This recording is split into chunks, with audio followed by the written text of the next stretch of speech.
La autora de la terapia fue Marsha Linehan, alrededor de los años 80. En ese tiempo, la psicología y sus derivados no tenían un parámetro ni una visualización tan amplia como la tienen actualmente. Sin embargo, eso no fue un obstáculo para la terapeuta. Ella buscó métodos y formas de ayudar a sus pacientes que sufrían de una irregulación muy alta de sus emociones y que tenían consecuencias graves en ellas. Marsha hizo diversas investigaciones sobre qué bases filosóficas aportarían más a sus pacientes. Al ver que usarlas por separado no producían los mismos efectos positivos que buscaba, tuvo la idea de juntar todas aquellas bases filosóficas que en su momento le dieron resultados positivos y formar una sola terapia que fuera suficientemente estructurada para ayudar a sus pacientes. Pero veamos ahora en qué consiste esta terapia. Esta terapia está únicamente diseñada para tratar el trastorno límite de personalidad, que consiste en las siguientes características: la inestabilidad y falta de regulación emocional, conductual y cognitiva. Este tipo de personas no regulan sus emociones y cualquier cosa, por muy mínima que sea, puede provocarles una emoción muy intensa. Es importante mencionar que la amígdala, que se encuentra en nuestro cerebro y es la encargada de regular las emociones, científicamente se ha comprobado que en este tipo de personas se encuentra muy activa en el miedo y la angustia. Es por eso que perciben las situaciones de una manera muy diferente a la realidad. Nuestra segunda característica son los actos autolesivos o los intentos de suicidio. Y aquí viene una pregunta muy importante, que es: ¿por qué las personas se autolesionan? Se ha demostrado, después de la terapia, de que las personas tienen la necesidad de autolesionarse, ya sea cortándose, quemándose, porque es de la única manera en la que pueden salir de sus emociones tan intensas o relajarse. Es como un escape. Nuestra tercera característica es sentimientos de vacío y de no saber quiénes son. ¿A qué se refiere con esto? Estas personas no logran incluirse en ningún grupo social porque no se sienten parte, porque sienten que están vacíos, no saben quién son, comienzan con crisis de identidad muy grandes. Lo que me lleva a mi siguiente característica, que son las relaciones intensas. ¿Por qué se da esto? Debido a que las personas no pueden vincularse fácilmente. Cuando lo hacen, estas relaciones son tan intensas y tan fuertes para ellos que no pueden soltar, se vuelven dependientes totalmente de alguna persona, convirtiendo así las relaciones tóxicas y caóticas en este sentido. El objetivo principal de esta terapia es desarrollar algunas habilidades que mencionaré a continuación. Habilidades de concienciación reflexiva, que es prácticamente estar presente en el momento y comprender los signos de las emociones no reguladas. Habilidades de regulación de las emociones, es decir, hacer frente a situaciones difíciles mediante la construcción de experiencias placenteras y calmantes para protegerse de los extremos emocionales. Habilidades de efectividad interpersonal, que es decir, enseñar a los adolescentes a interactuar de manera más efectiva con los demás y permitirles sentirse más apoyados por los demás. Habilidades de tolerancia a la angustia.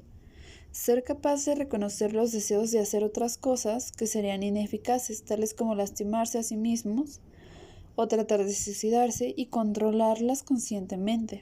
Habilidad para hacer concesiones, que es aprender a validarse los unos a los otros, como comprometerse y negociar, ver el lado de la otra persona. Tiene que ver en sí en reconocer las verdades múltiples en la visión general de los adolescentes y los padres. Bien, ahora vamos a hablar de cómo se lleva a cabo el tratamiento de la terapia.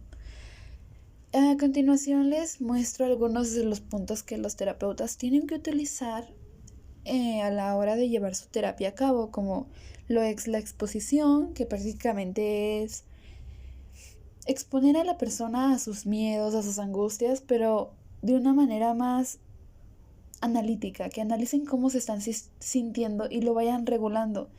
Es importante mencionar que no exponen a las personas de lleno a lo que les asusta, de lleno a lo que les angustia, sino que van de poco a poco para así llegar a un avance, vaya. Y bueno, aquí podemos ver otra serie de técnicas que se pueden utilizar como el role playing, que es prácticamente jugar otro rol, el otro rol o la otra cara de la moneda, vaya, que en sí es para trabajar la empatía si lo ponemos en un plano más sencillo. Algo que no viene aquí y a mí me gusta mucho mencionar es que dentro de este tratamiento te recomiendan mucho utilizar cubitos de hielos cuando estén las personas en su nivel de que quiero autolesionarme, quiero cortarme, quiero quemarme. Una buena técnica es colocar un hielo en una mano y enfocarse en él. Eso es una técnica que relaja mucho a los pacientes y es algo que no se menciona como tal dentro de mis tratamientos, pero funciona. Cabe mencionar que el tratamiento abarca 2 años y existen 3 tipos de terapias. Está la terapia individual, la terapia psicosocial y la terapia grupal. Que aquí las terapeutas nos recomiendan mucho la terapia psicosocial, que es prácticamente trabajar con la familia de la mano. Porque muchas de las veces a las personas que padecen este trastorno y no lo saben dentro de sus casas, tienden a juzgar a las personas de que, ay, relájate, y pues en realidad no conocen que es un problema más biológico, que las personas no se pueden autorregular por mucho que ellas quieran, necesitan de un apoyo de alguien. Es por eso que la familia también tiene que acudir a terapia para saber cómo trabajar con la persona afectada por este trastorno. Pero bueno, ahora sí viene esta parte de afectivo.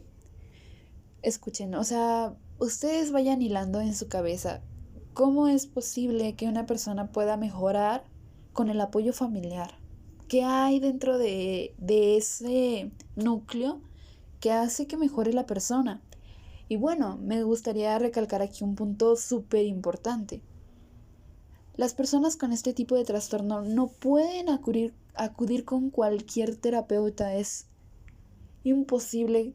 Me atrevo a mencionarlo porque primero el terapeuta tiene que querer atender a la persona afectada. Tiene que tener el 100% de su disposición y tiene que conectar con el paciente porque puede que tenga todos los tratamientos, sepa todas las técnicas, pero si no conecta con el paciente es muy difícil que se llegue a algo. Es por eso que el paciente se recomienda que elija al terapeuta hasta donde se sienta a gusto.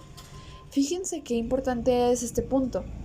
También otra de las cosas que mencionaban dentro de las investigaciones es que puede haber personas que no tienen absolutamente nada de conocimiento sobre los tratamientos que se deben de llevar a cabo y pueden llevar a cabo que la persona salga de este trastorno.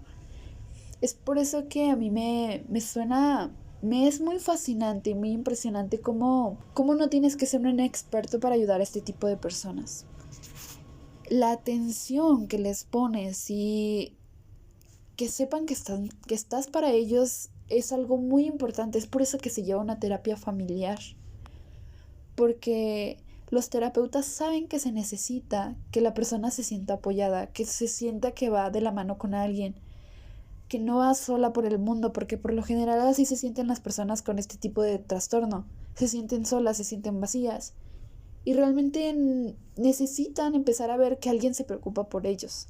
Es aquí donde entra lo afectivo y toda esta cuestión de la atención, cómo trabajar con las personas, la paciencia, el no juzgarlas, sobre todo, este es mi punto número 2, como pueden ver ahí en la presentación, no juzgar, o sea, hacerles entender lo que están pasando, llevar a cabo en este proceso de desarrollo de habilidades para después salir de ello.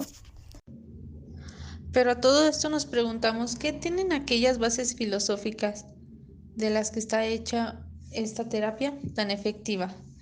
La primera es la realidad derivada del Zen. Esta realidad tiene mayormente principios budistas y nos habla principalmente como el arte de la autoconciencia. Y lo llama arte porque es toda una habilidad el tener una conciencia sobre nosotros mismos. Podríamos decir que es un camino sin fin.